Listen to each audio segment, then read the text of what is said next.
ఎందుకంటే నువ్వు పడిపోతే నీ జీవితము పశ్చాత్తంతో కలిసిపోతున్నది. నువ్వు పడిపోకుండా నువ్వు నిలబడి ఉండాలి. శ్రమలు వచ్చినప్పుడు, కష్టాలు వచ్చినప్పుడు, బాధలు వచ్చినప్పుడు, కనుక కుటుంబ ఒత్తిడి కావచ్చు, సమాజం నుంచి వచ్చే బాధలు కావచ్చు, ఎలాంటి ఒత్తిడి నీకు వచ్చినప్పటికీ భయపడకుండా ధైర్యం ఉండి వాటన్నిటికీ ఎదుర్కొనే సమర్థత దేవుని వాక్యం ద్వారా మనకు కలుగుతున్నది బిడ్డలారా. అందుకే ఇక్కడ అంటున్నాడు 20వ వచనంలో అన్నమాట, వారు ప్రభువు రక్షకుడైనటువంటి యేసుక్రీస్తు విషయమై అనుభవ జ్ఞానము చేత అనుభవం వచ్చేసింది. నీకు అనుభవ జ్ఞానం కూడా నీకు వచ్చేసింది, తెలివి నీకు వచ్చేసింది, వివేచన నీకు వచ్చేసింది. ఇవన్నీ నీకు వచ్చిన తర్వాత ఈ లోక మాలిన్యమును తప్పించుకునే తర్వాత, ఈ లోకమైనటువంటి మాలిన్యము అంటే ఎపి పత్రికలో రాస్తున్నాడు కదా, సులువుగా సిక్కులు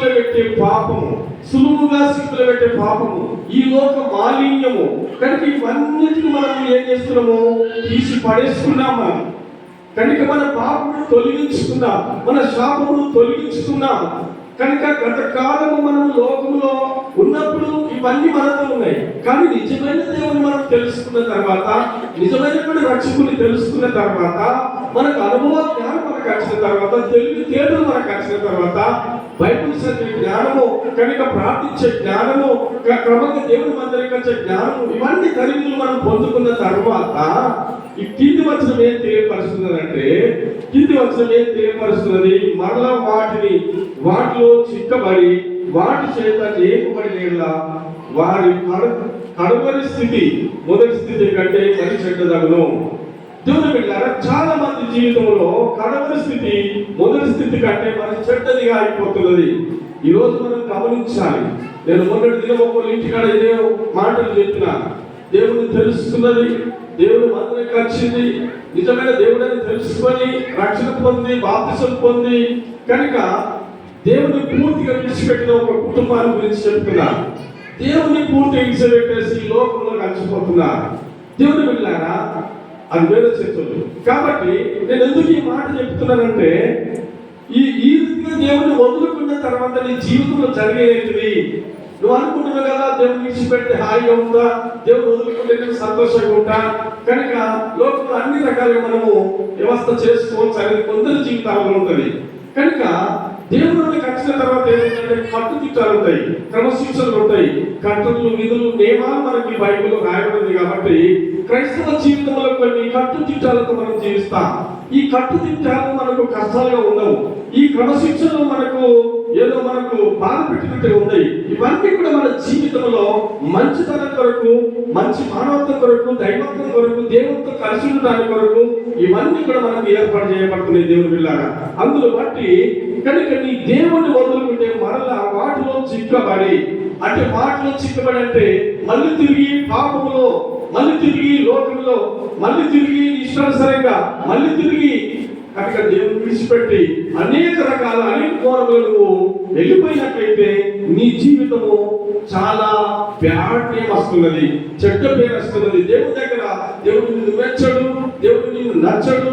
కనుక నువ్వు ఎక్కడ జీవించినా, నువ్వు ఎక్కడికి వెళ్ళినా నీ జీవితం అనేది భ్రష్టు అయిపోతున్నది అనేది దేవుని వాక్యం తెలియపరుస్తుంది దేవుని పిల్లలు. అందుకే కడవరి స్థితి మొదటి స్థితి కంటే మరి చెడ్డ తగ్గుతున్నది. కనుక వాళ్ళ స్థితి చాలా చెడ్డదైపోతుంది బిడ్డలారా. అందుకే దేవుని నమ్ముకున్న తర్వాత శ్రమలు మనకు వచ్చినప్పుడు, కష్టాలు మనకు వచ్చినప్పుడు, బాధలు మనకు వచ్చినప్పుడు మనము జయించే బిడ్డలుగా ఉండాలి. కనుక మనం వాటిని తట్టుకునే బిడ్డలుగా ఉండాలి. మనకంత శక్తి సమర్థత దేవుడు మనకి ఇచ్చాడు. కాబట్టి మనం వాటిని జయిస్తేనే తప్ప జయము లేదు, విజయము లేదని తెలుసుకున్నాం మనం. అందుకే ఇంకొక మాట, యోబు జీవితంలో యోబు మహాభక్తుడైన బూజు దేశం మొదలుకొని బూజు దేశం వరకు ఆయన నీతిమంతుడుగా ఉన్నాడు, ఆయన భక్తిపరుడుగా ఉన్నాడు. కనుక ఎవరైనా యోబును చూసినప్పుడు మరి మంచి వ్యక్తిగా కనిపిస్తున్నాడు, దాన ధర్మములు చేస్తున్న వ్యక్తిగా కనిపిస్తున్నాడు. దేవుని బిడ్డలారా, నీకు మంచి పేరు ఎప్పుడు వస్తున్నది అంటే, నువ్వు మంచి చేసినప్పుడు నీకు మంచి పేరు వస్తుంది, నువ్వు మంచి కార్యాలు చేసినప్పుడు మంచి పేరు నీకు వస్తుంది. కాబట్టి యోబు జీవితంలో మంచి పేరు రావడానికి భయభక్తులు కలిగి ఉన్నాడు. కనుక ఆయన న్యాయవిధులను అనుసరిస్తున్నాడు. కనుక భయభక్తులు కలిగి న్యాయవిధులను అనుసరిస్తూ క్రమమైన సన్నిధిలో వచ్చినటువంటి యోబు జీవితంలో కష్టాలు కూడా వచ్చాయి, శ్రమలు కూడా వచ్చాయి అనేది మనకు తెలుసు. దేవుని బిడ్డలారా, ఎప్పుడైతే యోబు జీవితంలో అంత మంచి వ్యక్తికి, అంత భక్తి పరుడికి, న్యాయం అనుసరిస్తున్నటువంటి వ్యక్తికి ఎందుకు ఈ కష్టాలు వచ్చినాయని మనం కొన్ని సందర్భాలలో దేవుని తెలుసుకునే బిడ్డలు మనం అర్థం చేసుకుంటాం. కనుక తెలుసుకునే బిడ్డలు అర్థం చేసుకోలేరు. మనం తెలుసుకున్న బిడ్డలము మనం అర్థం చేసుకున్నది ఏంటంటే ఆయన మంచితనాన్ని బట్టి ఆయనకు కష్టాలు వచ్చినాయి, ఆయన మంచి ప్రవర్తనను బట్టి ఆయనకు కష్టాలు వచ్చినాయి. దేవుని బిడ్డలారా, కనుక నీకు నాకు కూడా కొన్ని కష్టాలు మనకు వస్తాయి, కొన్ని శ్రమలు మనకు వస్తాయి. కనుక మనకు కొన్ని వ్యాధులు మనకు సంభవిస్తాయి. కొన్ని వ్యాధులు మనకు సంభవించినప్పుడు ఆ వ్యాధులలో మనం భయపడకూడదు, ఆ రోగములలో మనం భయపడకూడదు, వచ్చే కష్టాలలో మనం భయపడకూడదు. ఎందుకంటే నువ్వు దేవుని బిడ్డవే కదా, నువ్వు దేవుని నమ్ముకున్న బిడ్డవే కదా, క్రమంగా దేవుని అనుసరిస్తున్న బిడ్డవే కదా, నాకు ఎందుకు ఈ కష్టాలు వచ్చాయని నువ్వు బాధపడద్దు, కృంగిపోవద్దు.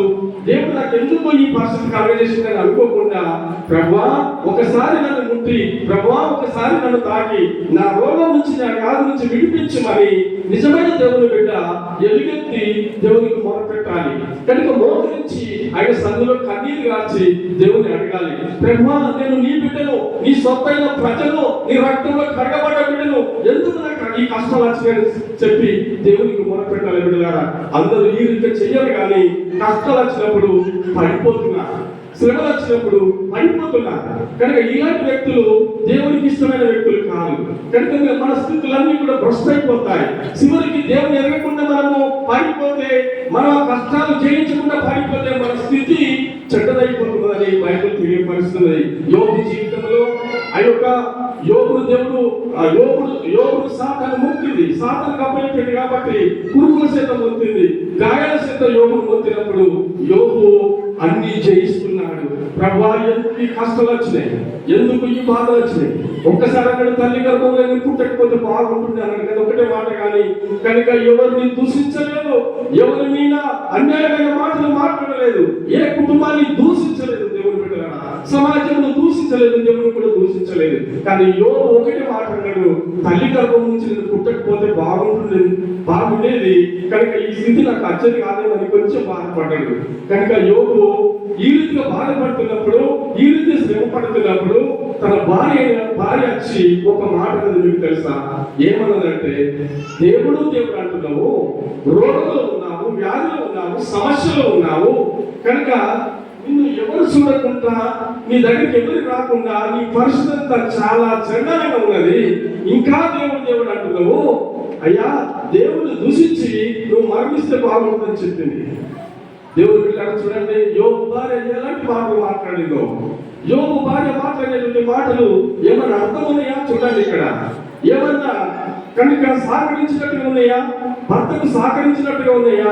ఎందుకు నీ కష్టం వచ్చింది, ఎందుకు బాధ వచ్చిందని భర్తతో ఏడ్చినట్టుగా ఉన్నదా? భర్తతో కన్నీరు కాల్చినట్టుగా ఉన్నదా?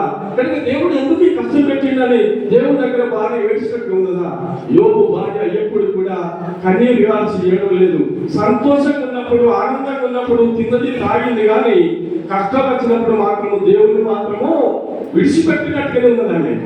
అందుకని దేవుడిని దూషించు, మరణించు, ఇంకేంది దేవుడు అంటున్నాను అంటే ఆ మాటల్లో కూడా యోబు ఏమన్నాడు? యోబు ఏమన్నాడు? భార్య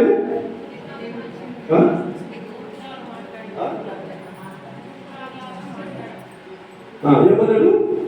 చెప్పండి, అందరు చెప్పండి. ఏమన్నాడు? ఏమన్నా తిట్టిండా? చెడ్డలని అన్నాడా? పనికిమాలని అన్నాడా? కానీ భక్తు బాగలేదన్నాడా? కనుక ఏ మాట మాట్లాడుతున్నాను అన్నాడా? కనుక నన్ను తిట్లాడవా? నేను భక్తి విశ్వాసంతో జీవిస్తున్నా, నేను నన్ను తిట్లాడతావని చెప్పి యోబు అన్నాడు. కానీ మూర్ఖురాలు మాట్లాడినట్టుగా మాట్లాడుతున్నాను అన్నాడు. కానీ ఒకటే మాట మాట్లాడాడు. ఆమె చెప్పండి, హల్లెలూయా. ఈ రోజుల్లో సమాజంలో దేవుని బిడ్డలారా, మన జీవితాన్ని సరి చేసుకోవడానికి కొరకు ఎంతగానో మనకు తోడ్పడుతున్నది, మన నాలుకను సరి చేసుకోవడానికి ఎంతగానో తోడ్పడుతున్నది, మన బ్రతుకును సరి చేసుకోవడానికి కొరకు ఎంతగానో తోడ్పడుతున్నది. మనం మాట్లాడుతున్నటువంటి మాట చాలా జాగ్రత్తగా మాట్లాడాలి. ఏ వ్యక్తితోనైనా కాలు జాగ్రత్త తీసుకోవచ్చు, కానీ నోరు జాగ్రత్త తీసుకోరాదు. దేవుని బిడ్డలారా, ఎప్పుడైనా మనం కాలు జాగ్రత్తము కానీ తీసుకోవచ్చు, నోరు జాగ్రత్త మాత్రం మనము తీసుకోరాదు. కాబట్టి చాలా జాగ్రత్తగా మాట్లాడాలి. మనం ప్రతి వ్యక్తితో మాట్లాడినప్పుడు ఈ రోజుల్లో